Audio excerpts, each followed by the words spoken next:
and welcome to our weekly political program on Lagos television. I am Ajibola. Recently, we got some information in some dailies that some governors are trying to prevent their council chairmen from opening an account with the CBN to access their funds directly from the federal government. That's our focal point on the program this evening. But before we start our discussion tonight, we'll take a very short break. When we come back, we'll be meeting our guests for tonight on the Pendulum. Stay with us.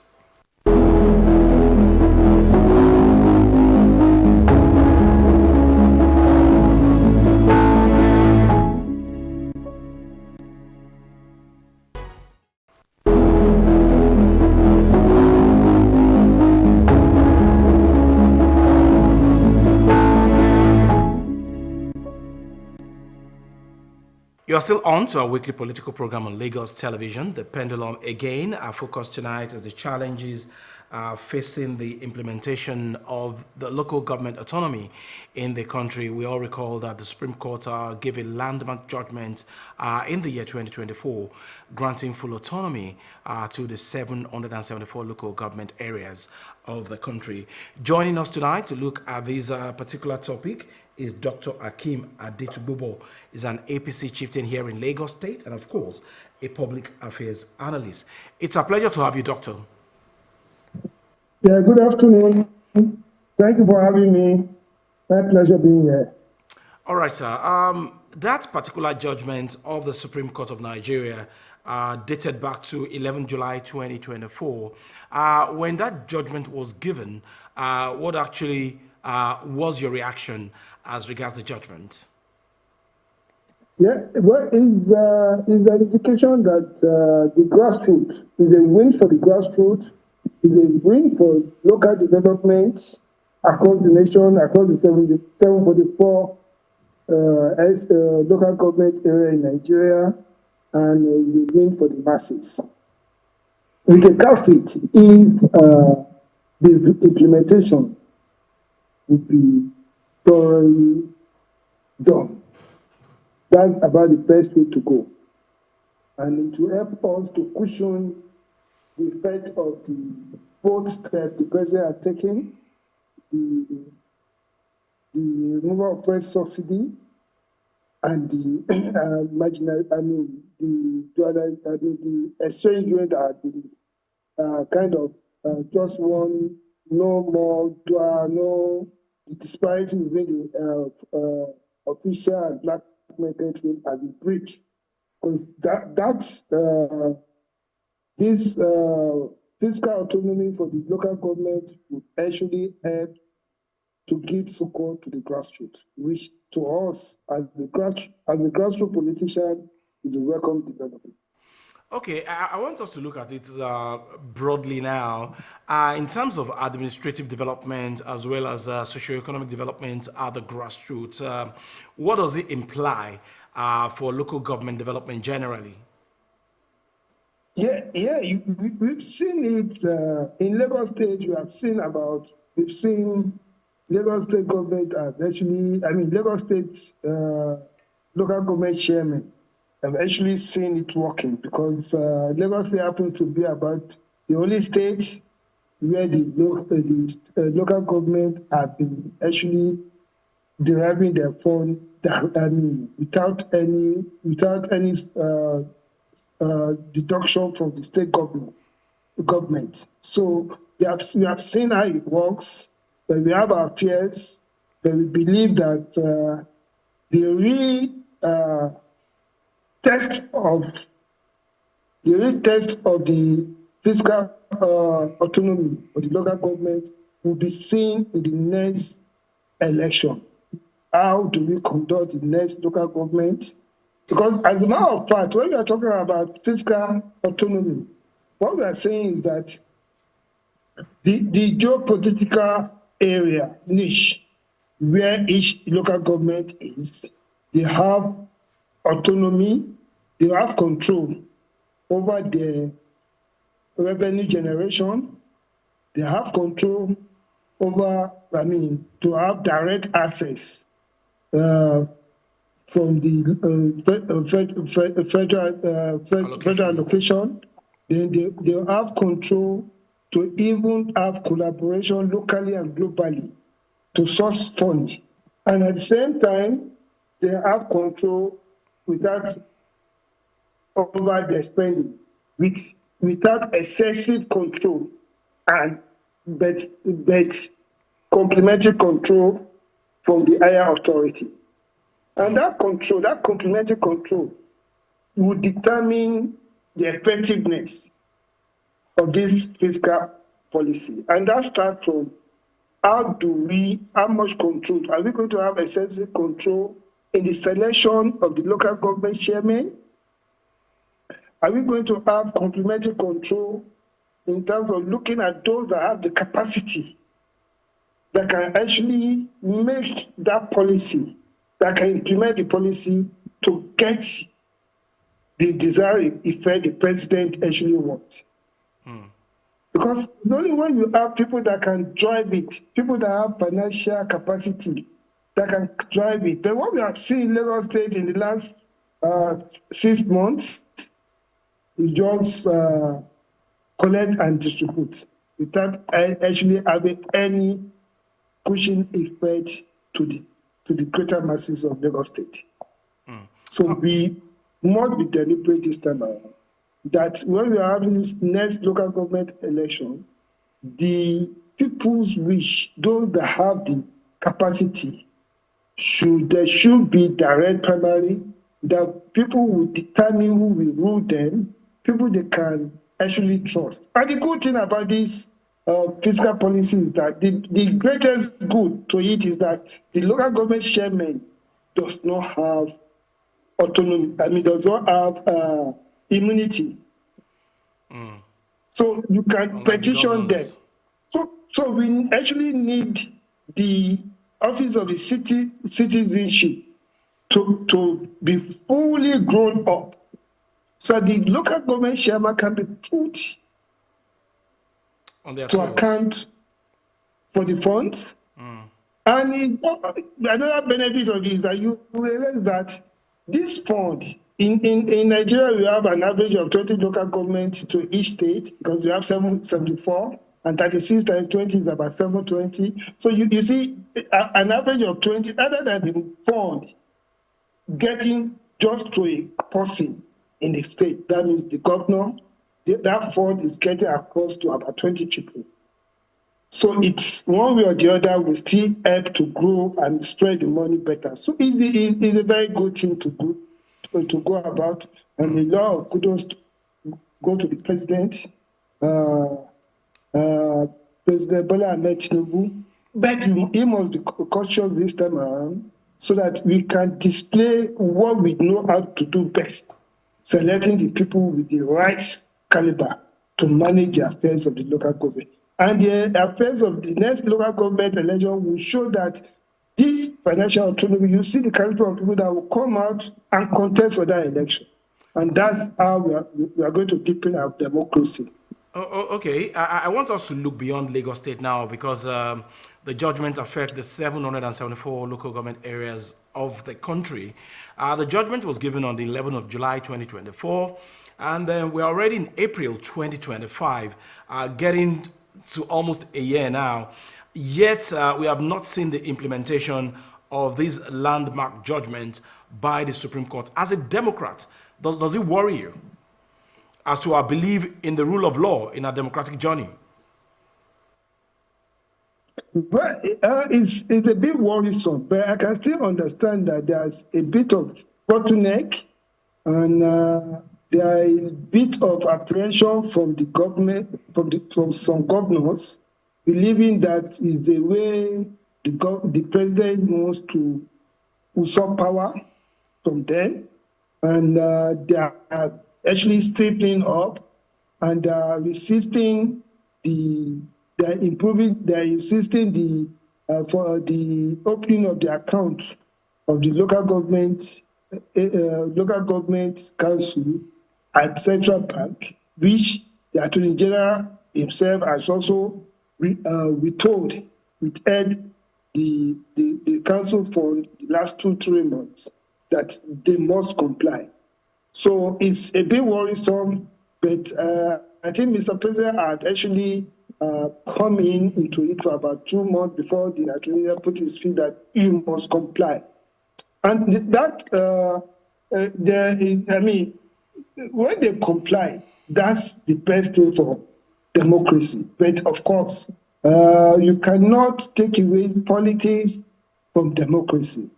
So, and the fear of some of the governors needs to be allayed by the president, by engaging them and letting them see that there's a lot of transparency, especially with this Lagos State government, with any other election that is taking place to appoint, to elect the next local government election, when there's less interference, when people with caliber comes in, people that cannot be manipulated, then is a win-win for the government, for the higher authority, and for the grassroots. Okay, so why do you think some of these? Why do you think some of these governors are not supporting this judgment of ensuring that federal government allocation goes directly to the local government account? Because there is a report this week saying that some governors, not all of them, are making efforts to block their local government chairman from opening an account with the Central Bank of Nigeria, wherein they will be able to receive their funds directly from the central bank. Why do you think they are apprehensive? Yeah, if indeed they have the interest of the people at heart.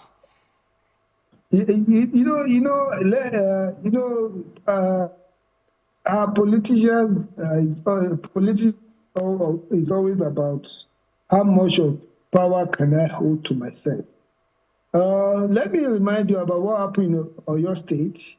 Most of the local government chairmen have come up openly that they are behind Governor Seyi Makinde, that they are not going to go and take any, they want the money to be given out to Governor Seyi Makinde, which is to any serious progressive, is counterproductive to rural development across the nation. And but more importantly, it's all about power. It's all about power. It's all about who has the control of the local government when the election comes, who will deliver the state, who has the control of the. So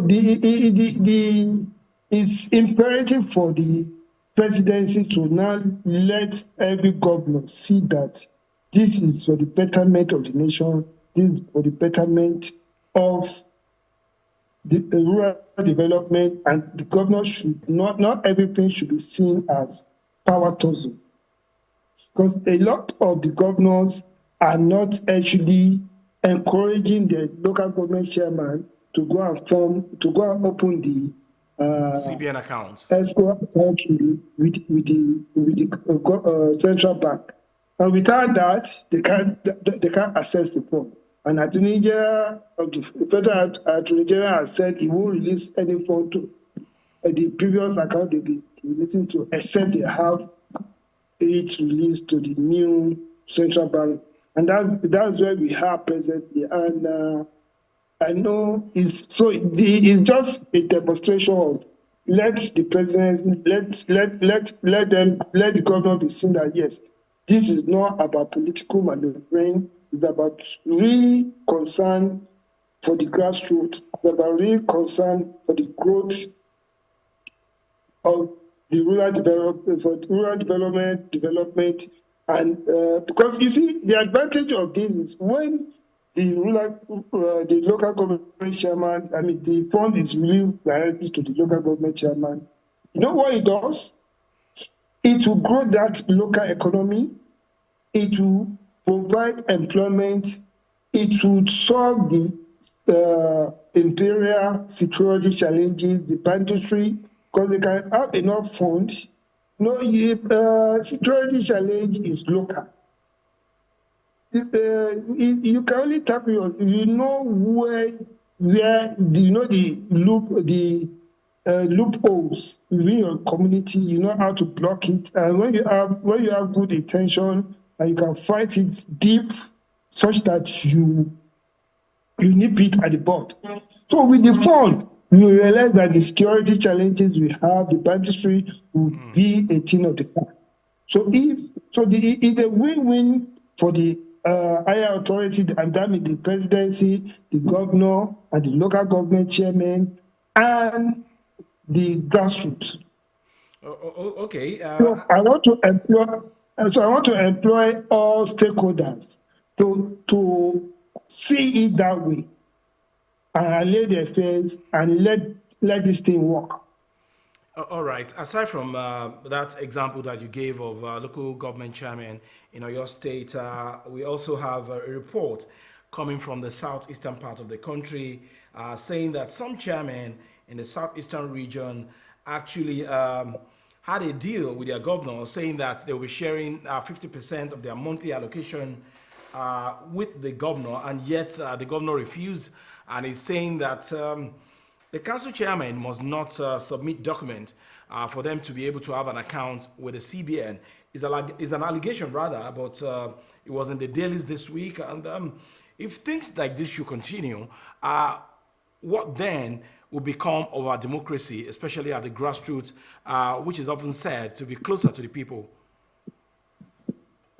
It's quite unfortunate, but you see, the litmus test for all this and to convince and move everybody to the right step is the nearest election we are having is that of Lagos State local government chairman.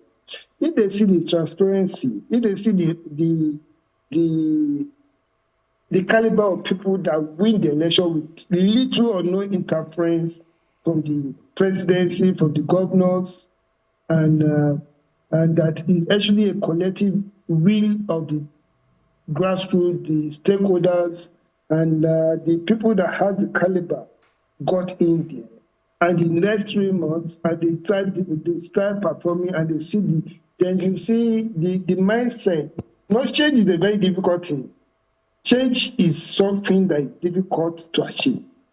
People will always want to be where they were. So we must be deliberate. We must be able to let them see reason why and be able to manage their affairs. That this is not about politics. And you can understand why this is happening in the Southeast as a bloc. Because the Southeast as a bloc actually want a shot at the presidency. And they believe that the only way they can have that bloc is at least let them hold their region and now negotiate with other regions to support them. So, which might be counterproductive to them, but the most important thing that they need to know is that the collective interest of the nation, the grassroots development, the rural development is impedious to national development. It's impedious to managing security, it's impedious to reducing graduate unemployment or sub unemployment, and it's the best way to go. So we give the president Bola Ahmed Tinubu a lot of kudos for this democratic move. That's where I would describe it. Okay, I do agree with you with that judgment from the Supreme Court is victory for democracy. But looking at it side by side, the Supreme Court judgment and the fact that most local government elections in Nigeria are usually won by the ruling party without having any kind of opposition. How do we navigate this difficult path? Well, let me refer you back to 2023 election in Lagos State.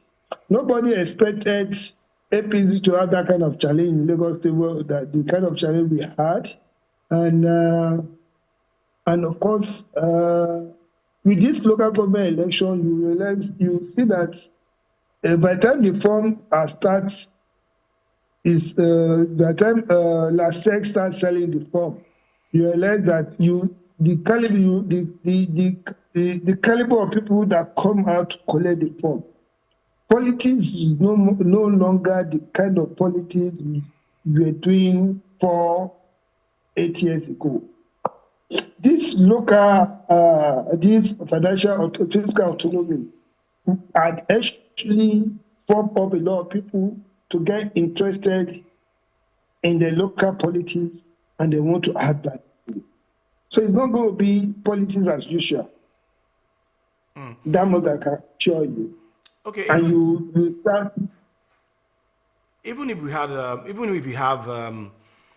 improvement in the quality of people coming out to vie as council chairman in the country, the State Independent Electoral Commission is still a factor, and most governors, they use their influence through the appointment of members of the commission to ensure that it is their party that wins every ward and, of course, a council in the state. And this does not create any kind of balancing when you look at our democracy. So with this financial autonomy now, how do we solve the problem of those that organizes our election at the grassroots level in the country? I want us to look beyond Lagos.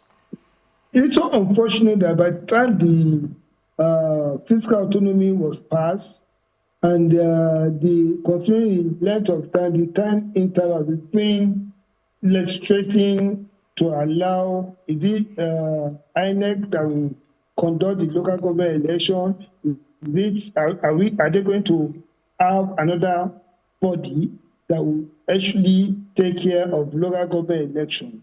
We realize that we don't have much choice than to allow the State Electoral Commission to go ahead and run this. But I must assure you that in the next 4 years, the body that is supposed to do that will allay this fear would have been on, the legislation would have taken place, the president would have authorized it, and would have been seen as we have moved on democracy. Everything, we are evolving, and it's a good evolvement, growth. So we just have to live by whatever shortcoming we are going to see now, because you can't run the election. The election cannot take place by a body that is not fully that does not have full legislation of that body. So we don't have much choice about that presently. So we do whatever we are doing. But I must assure you this time around, the people are looking. The people who watch who would stay by the booth, by the election, and it's not going to be by the election and make sure their votes count. So so we the collective responsibility now, because for the office of the citizen, for each of the candidate, for all stakeholders to go and make sure that the election is not rigged and is proper, the right caliber of people comes in, and the governor's influence is withered down, or the presidency influence is withered down. So that's real autonomy, and very little essence, and with complementary control will be given, will just be seen at the local government level. All right. So there will be. With this autonomy granted by the Supreme Court, what should be the approach now in terms of promoting transparency, accountability, and good governance at the grassroots level, knowing full well that these chairmen are going to be having direct access to their funds? So how do we promote accessibility, accountability rather, and transparency at the grassroots level? Yes, like I said earlier on, the good aspect of this fiscal autonomy is that the local government chairman don't have immunity. So it's not left. So the office of the citizen should not praise up and challenge and look at the books. Is the right of every citizen to look at the books, the expenditure of their local government, of each of their local government, and demand or take them to court or write petition to the EFCC. The local government don't have immunity. The local government chairman don't have immunity. the chairman, the governors have immunity. So when the fund is going back to about 20 people, that are 20 chairman, then going to one governor in a state, and is a plus. And if they mishandle the fund because they lack immunity, they can be charged to court. They can be petitioned at EFCC. So it's left to the citizenry and the office of the citizen to rise up to this occasion. Is the win? So democracy is now being taken back. The power is now being given back to the grassroots. Okay. So it now depends on, do we want to wither it off, or we want to use the stick and make sure there's enforcement on what we need. So it's a plus. Then at the same time, it's for when you have the people that understand governance, they can actually, we can have a complementary control body that can measure and push the local complementarily, not excessive control, complementary control, that you must grow your IGR. Your IGR last year is still the same as what you are doing presently. So they push them not to be overtly dependent on the federal allocation. They can also help them to introduce them to Global Finance Corporation so that they can get the best deal to develop the local government without necessarily waiting for the federal allocation to come. So that complementary control body should be in place to monitor most of the 744 local government chairmen. It's important. If that desired result must be driven and gotten to get all the requisite rural development that we want, to reduce unemployment, to improve security, and make housing available, housing for the masses available at the rural area. That is what the fund is.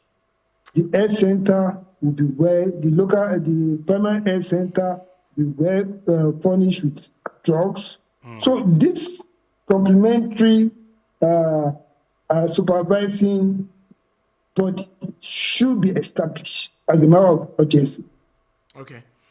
All right. We still have with us on the program Dr. Hakeem Adetugbobo. We'll be taking a very short break on the program at this moment to bring you the soundbite of the week. Do stay with us. We'll be right back.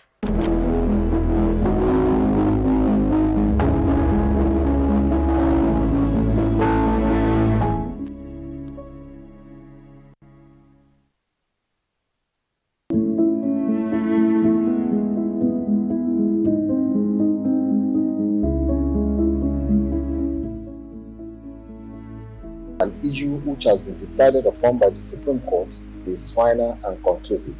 I am aware that some states have embarked on legislations, promulgation of legislations which appear to be antithetical to the tenets or tenor of the judgment of Supreme Court. The states concerned are advised not to tread within the precincts of contempt of court.